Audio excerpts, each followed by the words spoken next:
Toujours sans Karim Benzema, mais avec Fede Valverde, le Real Madrid vient d'enchaîner une huitième victoire en autant de matchs cette saison, toutes compétitions confondues. Et voici ce qu'il faut retenir de cette victoire face à l'Espig.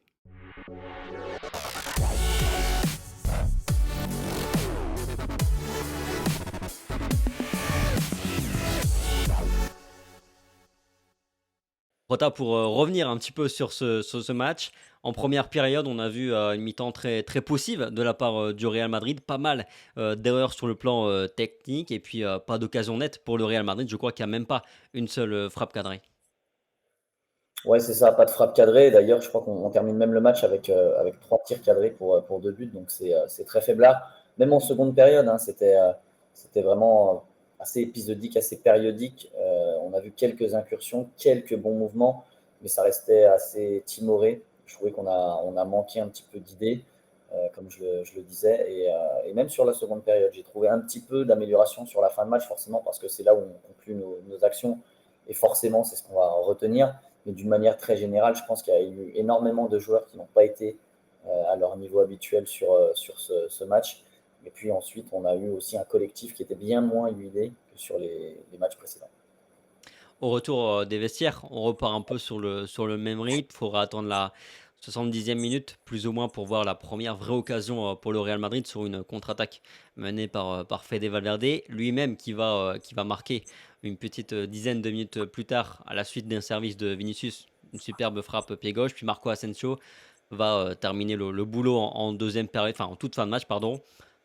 Un Real, voilà, qui donne pas, qui laisse pas une impression, une énorme impression, mais qui gagne encore ce match. C'est ça, c'est la force des grands. On le dit souvent en Ligue des Champions. C'est pas les meilleures individualités qui l'emportent, c'est pas forcément la meilleure équipe. C'est aussi celle qui arrive à poser ses couilles sur la table dans les moments où il le faut. Et le Real a cette expérience-là et sait comment gagner des matchs de Ligue des Champions en étant patient. Et c'est ce qui a été le cas encore aujourd'hui. Mais c'est vrai que ça a été quand même très poussif, comme je le disais, autant sur la seconde période que sur la première. J'ai écouté un petit peu la réaction de Diallo, le défenseur de Leipzig en fin de match. Il avait énormément de regrets. C'est vrai qu'on peut le comprendre. Je pense qu'eux aussi ont eu énormément de situations. Et le match aurait pu basculer à de nombreux moments d'un côté comme de l'autre, mais surtout du leur.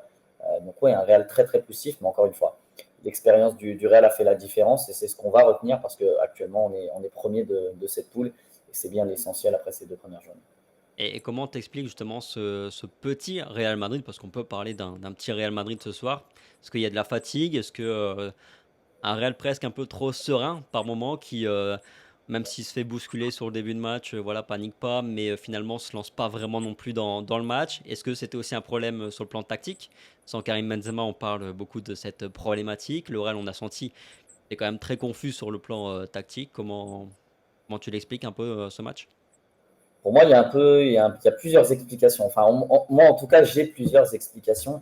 Je pense qu'il y a eu énormément de changements dans le 11. Et justement, je ne pense pas que c'était un super 11 pour affronter Leipzig. Déjà, il y a énormément de changements, donc forcément, il y a des automatismes à trouver, notamment au milieu de terrain qui sont compliqués. Moi, je trouve que le milieu de terrain n'a absolument pas du tout fonctionné. Et je pense que ce trio-là n'est encore pour le moment pas prêt à évoluer ensemble. Tchouaméni, Camavinga, Modric, c'est pas la première fois qu'on voit les trois ensemble. C'est malheureusement pas la première fois que, dans tous les cas, les deux Français déçoivent. Moi, pour le coup, ils m'ont particulièrement déçu aujourd'hui. Je pense que on a beau tirer à de nombreuses reprises. Enfin, je ne me mets pas dans cette partie-là, mais on, on tire à boulet rouge sur Mendy sur le côté gauche, mais je pense qu'à la base, il n'apporte pas plus de choses que lui, et c'est pas son poste du tout, et je pense qu'il faut absolument arrêter avec ça. Et puis devant, quand on n'a pas de point de chute, de point d'appui, comme l'est Karim Benzema, forcément c'est compliqué. Hazard en faux neuf, on a vu que ça ne fonctionnait pas. Rodrigo, c'est pas une nouveauté, il avait déjà été essayé à ce poste-là. En tout cas, pour moi, face à des défenses regroupées, ça ne fonctionne absolument pas. Et ça a encore été le cas aujourd'hui. Donc voilà, tactiquement, c'était compliqué de pouvoir bousculer ce bloc de Leipzig. En première mi-temps, ils ont joué assez haut et on avait un peu de mal à ressortir le ballon parce que ça manquait beaucoup de mobilité. Et sur la deuxième mi-temps, ou en tous les cas, même en fin de première période, quand ils ont commencé à reculer, ben, bousculer ce bloc bas avec très peu de points d'appui et en mettant des individualités, c'était également très compliqué. Est-ce que Hazard, Eden Hazard, n'aurait pas été plus adapté justement pour ce match contre Mallorca? C'était très compliqué pour lui, mais aujourd'hui, Est-ce que si vraiment il y a un gars qui peut jouer faux neuf, enfin numéro 9 à la pointe de l'attaque, entre lui et Rodrigo, est-ce que c'était pas lui qui était le plus à même ce soir à remplir une partie de la fonction de Karim Benzema, qui est de créer ce lien entre le reste de l'équipe et l'attaque? C'est difficile à dire parce qu'en fait, on pourrait être amené à dire oui parce que Rodrigo a fait un mauvais match, mais quand on voit la copie d'Hazard face à Mallorca, c'est compliqué parce que eux aussi avaient une défense regroupée. Il a absolument été fantomatique. Donc, c'est compliqué. Ses qualités naturelles font que oui, je serais amené à dire ça.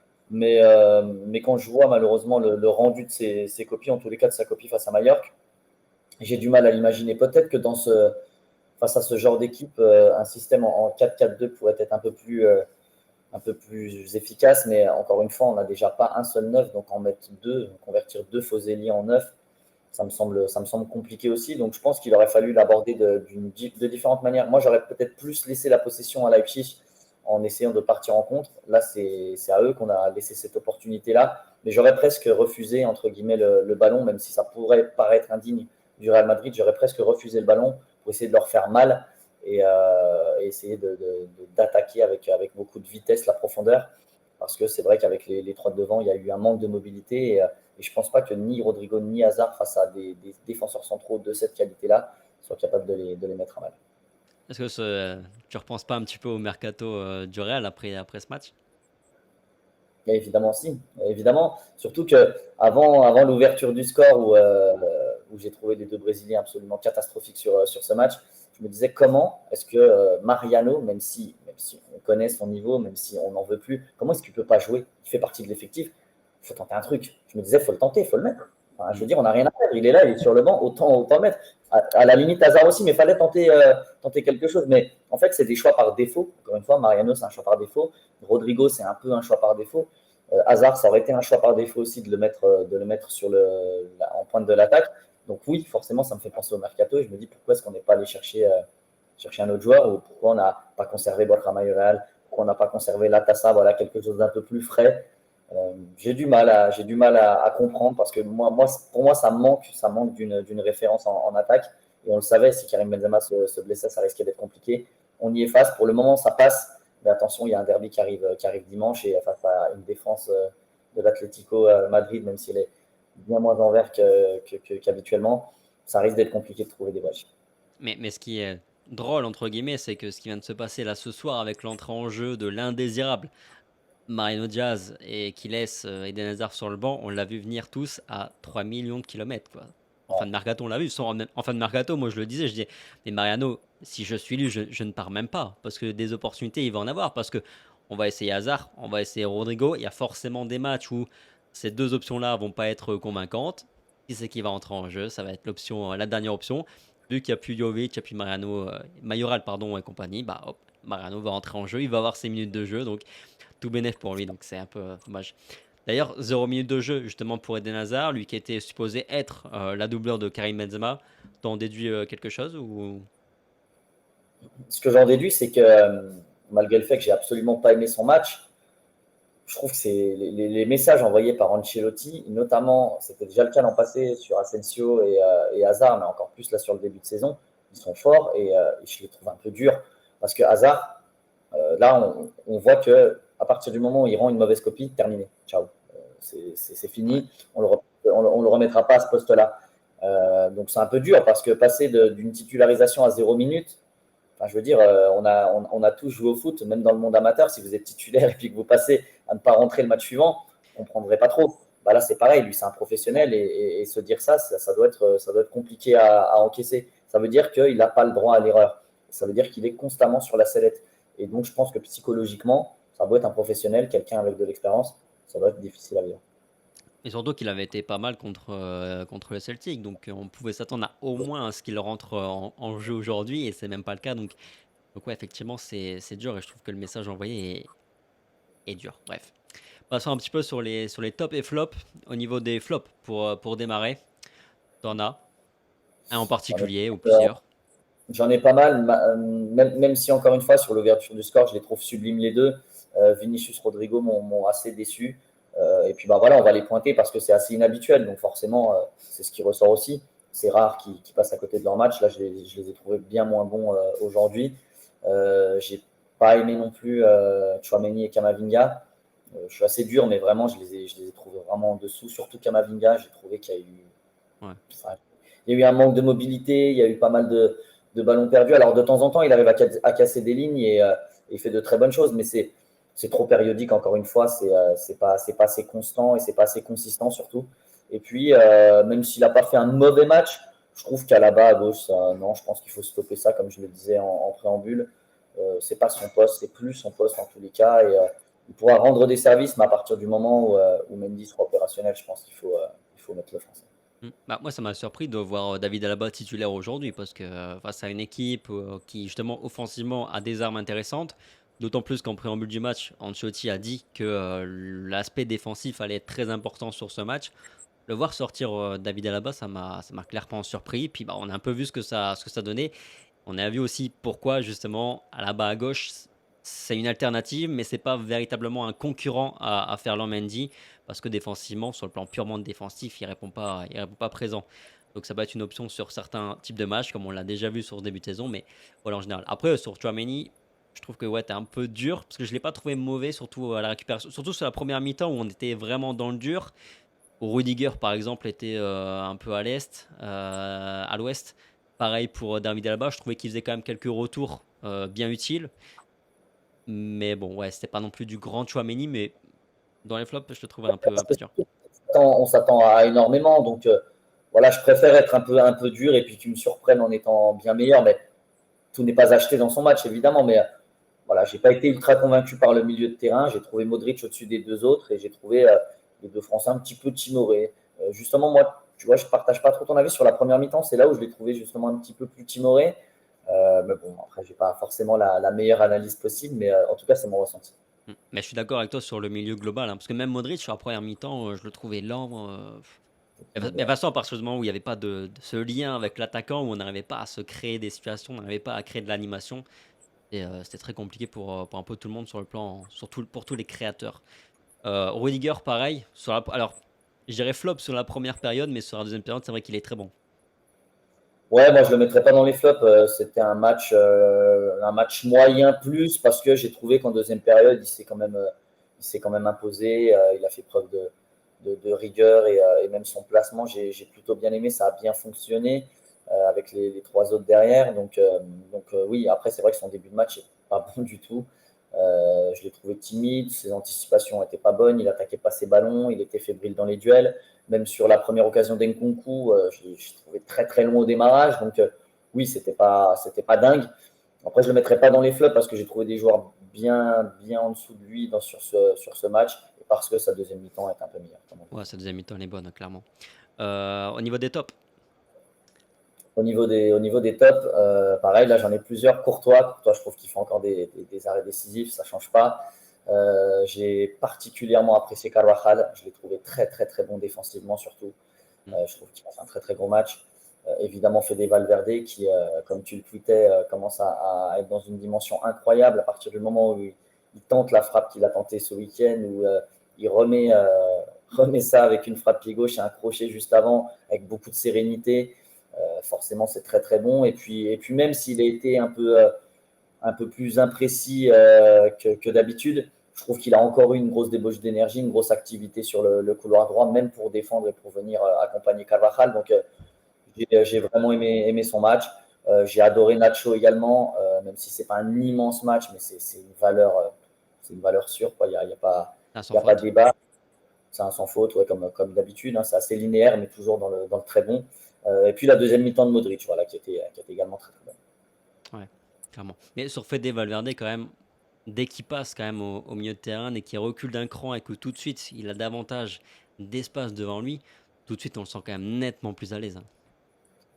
Moi, je l'ai toujours dit. Moi, je trouve que dans cette position de 8, il est exceptionnel. Il me rappelle, avec des qualités qui sont totalement différentes, il me rappelle le positionnement que j'ai réclamé des années de Di Maria, qui pour moi n'était plus un ailier, qui rentrait systématiquement, apportait des centres un peu dans le dos. Et voilà, de temps en temps, ça passait, mais c'était pas dingue. Et quand il était replacé, quand Ancelotti l'a replacé, je crois que c'est en 2014, quand on prend la décima, il est exceptionnel, il fait une finale de dingue.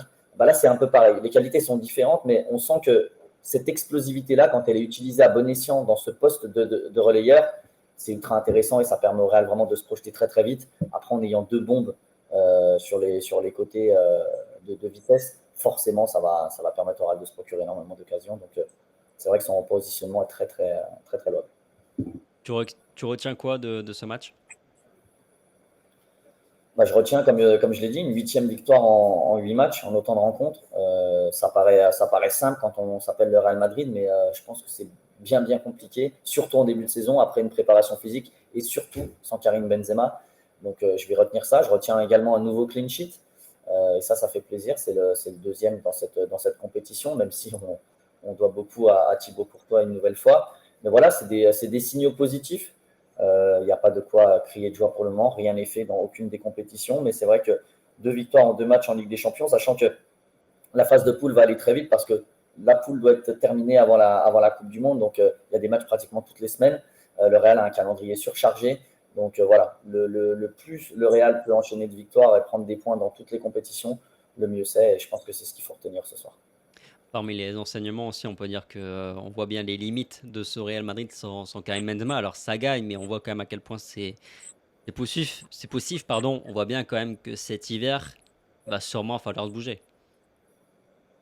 Ouais, je pense qu'en tous les cas, il faudra réfléchir à ça. En tout cas, j'espère qu'Ancelotti aura cette réflexion-là et que la direction aussi, parce que voilà, moi je pense qu'ils peuvent être encore timides et se dire pour le moment tout se passe bien, ça peut passer et on ne va pas faire de frais. On attend potentiellement Mbappé, potentiellement Haaland sur l'année d'après et donc on n'investit pas massivement sur un joueur devant. Mais je pense que ce serait une erreur. Un joueur de plus ferait absolument pas de tâche dans ce Real Madrid.